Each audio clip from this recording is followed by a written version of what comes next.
Welcome into a live Inside Carolina postgame. I'm your host, Tommy Ashley. That is Rob Harrington, North Carolina 76, Notre Dame 56. Rob, my initial thought is I'm not sure North Carolina could have had a better first-round game or second-round game or whatever they call it these days in the ACC Tournament. But they did exactly what they needed to do against Notre Dame on Wednesday afternoon. That's right. I mean, I was relieved in a way they didn't have to play Pittsburgh again because I think Pitt's a worse matchup. But it's interesting if you think back to the first game the teams played this season between Tar Heels and Notre Dame. UNC obviously was very, very fortunate to escape with a narrow victory at Notre Dame. I think you've seen how much these two teams have diverged since then. Carolina came very close to absolutely wiping out Notre Dame in the first half. They got a little sloppy at the end of the first half. But generally speaking, this was an easy win, no stress, no known injuries. And it was the type of thing that sets them up for what should be an important, an essential, probably not, they'll need more than tomorrow, I think. We'll get into that. But it sets them up for a good second round game tomorrow or third round, as you said, against Wake. Yeah, they look ahead to Wake Forest tomorrow about the same time, 2:30-ish, depending on how long the Duke-Georgia Tech game runs there in Charlotte. We got to start with Jae'Lyn Withers. I mean, good gracious. 7 for 10 from three-point shooting, 21 points. Not sure how much he really even stepped in the paint on offense, but he had 9 rebounds on defense, 1 assist, no turnovers. I mean, Jae'Lyn Withers, I'd wager to say that's definitely his best game as a Tar Heel, at least from the scoring side, and maybe of his career. Just an impressive performance from him. Very impressive, and really it was both of the front court guys. And I was having a laugh about this, that these guys have been hiding in plain sight all season. You have Lubin and Withers. The front court was getting bagged on for 2.5 months. And then it was only until Withers got reinserted into the starting lineup that they started to play better. But I think that, they aren't going to dominate a Duke front court. But in a matchup like this, I thought they set the tone. Withers obviously shot incredibly well.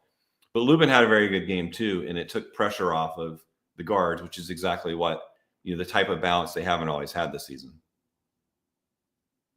I was muted myself. When you mentioned Lubin, I mean, 8 for 13, 17 points, 10 rebounds. When you have your bigs combined for 38 and 19, I'm going to make people sick. Imagine a world that was the case all season.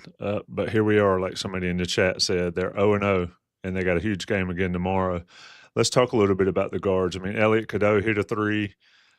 He got a foul early, and he stayed with it, had 10 assists, a couple turnovers. I think he and RJ both had their first turnovers late in that ball game. But, Rob, like you said, and I want you to expound on it a little bit, the ability of the big guys to make it easier on the guards, and it sort of works both ways. It's a symbiotic relationship. But today, the bigs did their job, and they really, really made it easier for RJ, Elliot, Drake Powell to a certain extent, but just an overall performance that they work together as opposed to some of the stuff we've seen this season. It's a good time to get it together, though. That's right. Yeah, and I'm glad that you mentioned Cadeau. I thought his first 5 minutes were really important because he was putting a lot of pressure on Notre Dame's defense, and I thought that kind of rocked them backward. And it opened things up for everyone else. To your point on the big guys, the guards were looking for them and waiting for them. It kind of looked like the old Roy Williams offense where you wait for the big guy to post up and then it's an entry bounce pass. And they've all gotten better at that. All of the guards have gotten better. And the big guys are making themselves available. I would like to see Jalen Washington get into the mix a little bit more during his minutes. He did hit a 3, which was good. But right now, I mean, Lubin and Withers are clearly the 1-2. And Withers shooting like that, that's the type of performance, maybe not 7 for 10, but the style of play that everyone was looking for from K. Tyson this season. I mean, that's what you thought that you might get, was someone who would play on the perimeter, be solid defensively, and hit a lot of threes. And that this is what the offense was supposed to look like. And now in March, they're finally starting to click into place, even though, of course, K. Tyson has not been a key factor in that. Yeah, when you look at Withers' game, the one thing that sort of stood out for me over the last, since he's been inserted, so I guess the last month or so of the season, is he's just playing. and they've told him, and we talked about this a lot, and I think on some of the other shows, um, don't think, just go play. And he's been able to do that. Rob, to your point, I mean, not only was he catching, shooting at a corner, he was shooting all over the court. He got in there, like I mentioned earlier, he dug out some rebounds. I think for me watching the game, though, obviously the three, if they shoot it like that, they can beat anybody, clearly. 13 for 28 from three. We saw how that worked when they don't hit those, when they play a better team. But I thought Drake Powell's defense on Marcus Burton early, I tweeted out, I said, is Burton going for 30 plus or less than 15? Well, he had 11 on 3 of 11 shooting. If you just said that happens before the game starts, everybody predicts a North Carolina blowout because Burton is their engine. Just talk about Drake Powell's ability to get into him and take him out of his game. Absolutely. I mean, I think maybe I'm imagining this, but I think I've seen a change in Drake Powell's defense literally over the past 3 or 4 games. He brought immense energy in the Duke game. Obviously, it was great again today. He seems to have he's always been enthusiastic about defense, but he seems to have embraced his role of defensive stopper now, and he's able to execute on it much better. He knows the system defense. And I think there's potential, just to look a little bit ahead, if they could somehow get him back next year, that Carolina actually could ramp up the pressure some. Because I love it when they get these turnovers and it helps the transition game so much. It flows organically rather than just something that they force after a rebound or a miss. And Powell has the type of defensive style where he's not just, a lockdown guy potentially, but also a playmaker. And so I think he could be critically important if we're talking about beating Wake tomorrow, or somehow, some way, pulling off an upset against Duke, presumably Duke on Friday. I think Powell will have to be front and center on both ends. Absolutely. We're talking with Rob Harrington on Inside Carolina Postgame Show. Johnny T-shirt and Congruity are the sponsors of these shows. Check them out online and email Matt at congruityhr.com for your free assessment. A couple stats, folks that don't follow the stats as much as we do. 48% for Carolina from overall, 46% from three. Free throws, 58, 7 for 12 you don't like. Both teams short on turnovers, 6 for Notre Dame, 8 on Carolina's. Carolina does out-rebound them by 8, 42-30. Notre Dame got some rebounds late.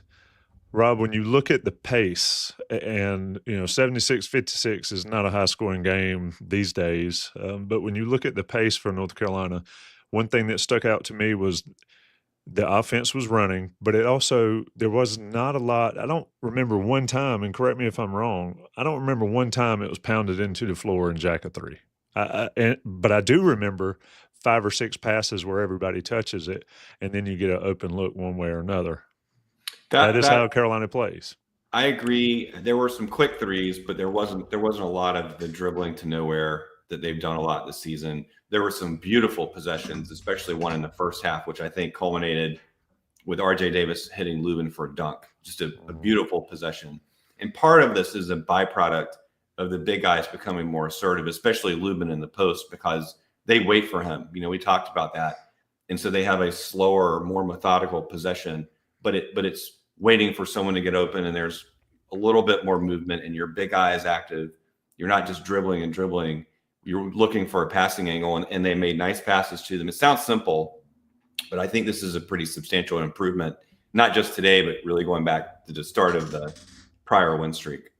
Yeah, absolutely. And again, level of competition matters, but you can still look good against lesser teams, and Carolina wins by 20 points in a game. And I think I heard Bill O'Brien, or one of the announcers at the very end, it wasn't Corey, it was the other guy, say this game was decided about the 3-minute mark of the first half, and it was because Carolina came out and played with that desperation, but controlled desperation that you like to see to win by 20. Rob, let's look ahead a little bit. You're in a situation, if you're Carolina, where you got Corey Alexander saying they got to win the whole tournament to get in. Other people, if you follow some of the bracketologists, say Carolina should be in now. I don't think Notre Dame moves the needle one way or another, but a 20-point win can. And in your opinion on that, being able to win, but not just win big enough against a team like Notre Dame? Does it matter? Certainly, they're helping themselves in all the predictive metrics. The net side of the house, they're doing a lot better, and that's where these bigger than expected outcomes help them. I don't agree with Corey Alexander. They have to win the tournament. I can't imagine if they won 3 in a row, including Duke, that they would be excluded. Yeah, they're in. If they beat Duke, if they beat Duke, they're in. I think for sure they'd get in if they won 3 in a row with Duke being one of the 3. If they win 3, say Duke were to somehow lose tomorrow, I think even 3, not including Duke, probably would be good enough.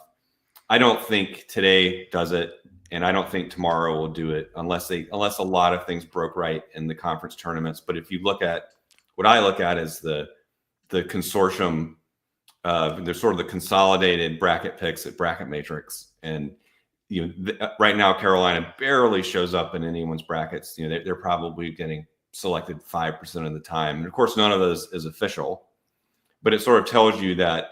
But I think they were the first one out, but there was a very clear line of demarcation between those that were in and those that were out, Carolina being out. For them, if that is true, for the Heels to upset that balance, they need to do more than just beat Wake. It's too bad Wake is no longer Q1.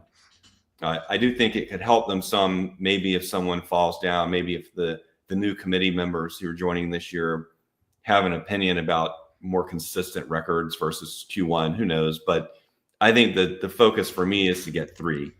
And, it's not a good situation that Duke would be number 3 instead of Louisville or Clemson, but that's where it is.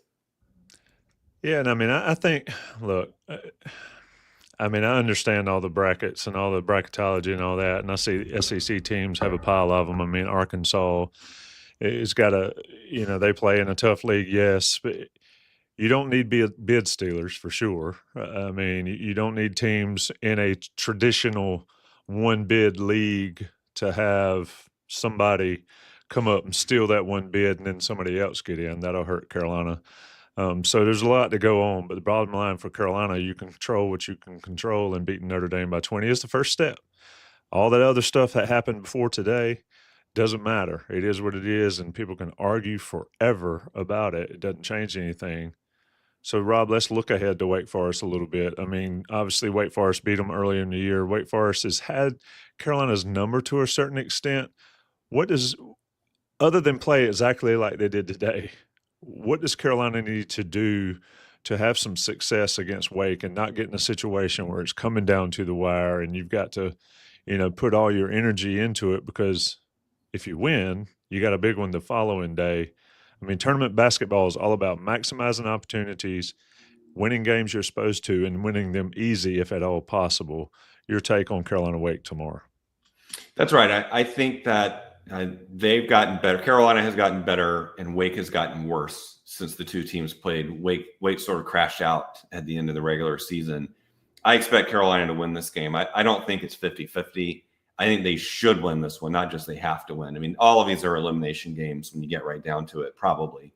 But I think they should beat Wake, and it shouldn't be a buzzer beater either. I think they're a lot better team now. The Tar Heels are, and I don't think they necessarily need to incorporate any Wake-specific tweaks. I think, as you mentioned, they should continue to build off of the good play that they've had, and obviously it helps if you shoot well. I will say that I think they've got to get better play out of Seth Trimble and Ian Jackson. Those two guys, they got away with it today.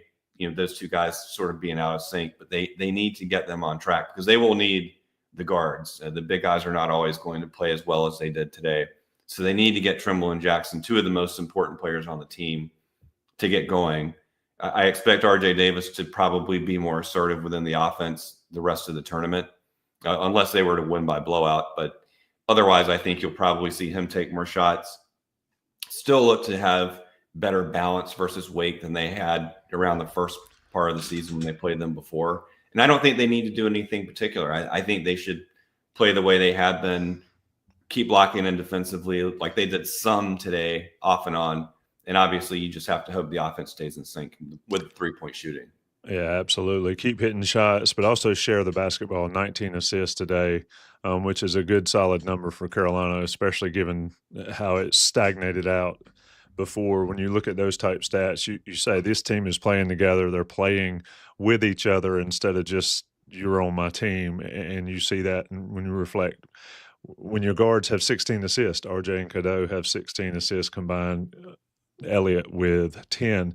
You mentioned Seth Trimble and Ian Jackson.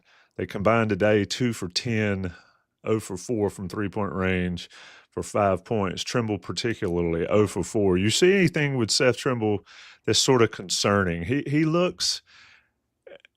hasn't played well. We'll say that recently, obviously, Duke game and now today. It seems like maybe the rise of Withers has sort of taken a little something out of Trimble's sails. Is that fair? I don't know if that's a fair thing to say, but just seeking your thoughts on what's going on there, because I do agree with you. He's extremely important. I don't know if it's Withers, but I thought with Trimble today, he seemed to be getting down on himself when he miss a shot or a turnover. Normal player stuff, but it's too late in the season for them to have that. They need him. Maybe the Duke performance got in his head some because he didn't play well, and that was obviously a game they needed critically, and it didn't go his way. And then today to sort of follow up again that way, I like the fact that Hubert kept putting him out there. I mean, he seems to agree with us that they need Seth to get going, and I think I'm looking for him to have a good start tomorrow whenever he comes in and to make, because they defensively as well as offensively. Especially if you could get Powell and Trimble going defensively at the same time whenever they share minutes, that'd be a huge help. And it just gives Hubert another tool. But they need to get him going. Jackson, I thought, seemed fine. He was just quiet today. And I thought he played pretty good defense, actually, which is not always the case for him. Thought he was better on that end. He scored a little bit late. Sometimes it's just he's a freshman and stuff will be up and down. And when you have Cadeau and Davis playing under control the way that they were, and the big guys playing so well, there's a lot of squeezing that happens. It's really no one's fault. But they definitely will need Jackson to knock down some shots to come away victorious, especially maybe tomorrow, but especially Friday. Absolutely. Carolina wins by 20. If you're so inclined to look at plus minus, I'll tell you it's pretty interesting. The starting five, all their plus minuses are 21 or higher. Everybody else, but Seth Trimble, who's a +5, is in the negatives, and that happens with blowouts, and the guys normally on the bench get in the fray. But yeah, Carolina needs Trimble to get it going. One thing, and Blues and Grays in the chat mentioned it, and I thought about it, is this team, like I said earlier, seems to be together, seems to be on one singular mission to try to keep this season going. They're going to have to keep it going against Wake Forest tomorrow, around 2:30-ish or so. Rob and I will be back at this at what time is it now? It's 5 o'clock on the East Coast. We'll be doing it again. Stay tuned to Inside Carolina for complete coverage from the ACC Tournament. Evan, Jeremiah, and Adam Smith, and, of course, all the photos from Jim Hawkins. Shout out to Johnny T-Shirt and Congruity. Shout out to Rob Harrington for always carrying the load on these post games. Thanks, Rob. Thanks.